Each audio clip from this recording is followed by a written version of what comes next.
Chapter 6 Manabozho and the Woodpeckers. Adapted from H.R. Schoolcraft. Manabozho lost the greater part of his magical power through letting his young wolf grandson fall through the thin ice and drown. No one knew where his grandmother had gone to. He married the arrow-maker's daughter and became the father of several children, but he was very poor and scarcely able to procure a living. His lodge was pitched in a distant part of the country where he could get no game, and it was winter time. One day he said to his wife, "I will go out walking and see if I can find some lodges." After walking some time, he finally discovered a lodge at a distance. There were children playing at the door, and when they saw him approaching they ran in and told their parents Manabozho was coming.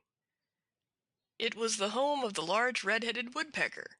He came to the door and asked Manabozho to enter, and the invitation was promptly accepted.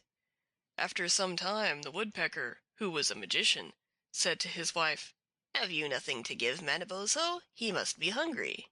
She answered, "No." "He ought not to go without his supper," said the woodpecker. "I will see what I can do." In the center of the lodge stood a large tamarack tree.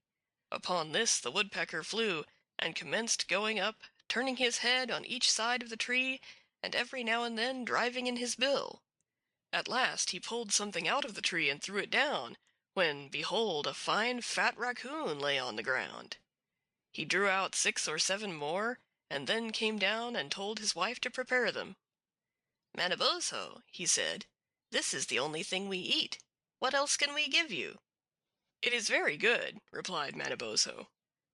They smoked their pipes and conversed, and after a while Manabozho got ready to go home, so the woodpecker said to his wife, "Give him the other raccoons to take home for his children." In the act of leaving the lodge, Manabozho on purpose dropped one of his mittens, which was soon after observed upon the ground. "Run," said the woodpecker to his eldest son, "and give it to him, but mind that you do not give it into his hand. Throw it at him, for there is no knowing what he may do, he acts so curiously." The boy did as he was directed. "Grandfather," he said as he came up to him, "you have left one of your mittens, and here it is." "Yes," he said, making believe he did not know he had dropped it. "So I did, but don't throw it, you will get it wet on the snow." The lad, however, threw it, and was about to return when Manabozho cried out, "Baka! Baka! Stop! Stop! Is that all you eat? Do you eat nothing else with your raccoon? Tell me." "Yes, that is all," answered the young woodpecker. "We have nothing else." "Tell your father," continued Manabozho, "to come and visit me, and let him bring a sack. I will give him what he shall eat with his raccoon meat." When the young one returned and reported this message to his father, the old woodpecker turned up his nose at the invitation. "I wonder," he said, "what he thinks he has got, poor fellow." He was bound, however, to answer the offer of hospitality, and he went accordingly, taking along a cedar sack, to pay a visit to Manabozho. Manabozho received the old red-headed woodpecker with great ceremony.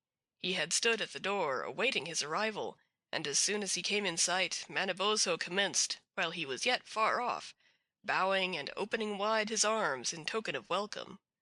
All of which the woodpecker returned in due form, by ducking his bill and hopping to right and left, extending his wings to their full length and fluttering them back to his breast.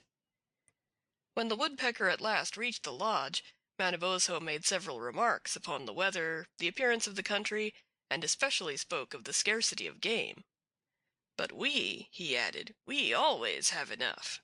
Come in, and you shall not go away hungry, my noble birds."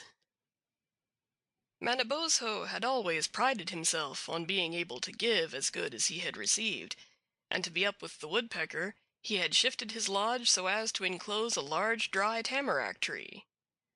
"What can I give you?" said he to the woodpecker. "As we eat, so shall you eat."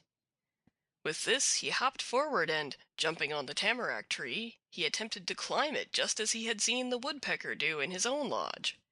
He turned his head first on one side and then on the other, as the woodpecker does, striving to go up the tree, but as often slipping down. Every now and then he would strike the tree with his nose, as if it was a bell, and draw back as if to pull something out of the tree, but he pulled out no raccoons. He dashed his nose so often against the trunk that at last the blood began to flow, and he tumbled down senseless on the ground. The woodpecker started up with his drum and rattle to restore him, and by beating them violently he succeeded in bringing him to. As soon as he came to his senses, Manabozho began to lay the blame of his failure upon his wife, saying to his guest, "Nemesho, it is this woman relation of yours. She is the cause of my not succeeding. She has made me a worthless fellow. Before I married her I also could get raccoons."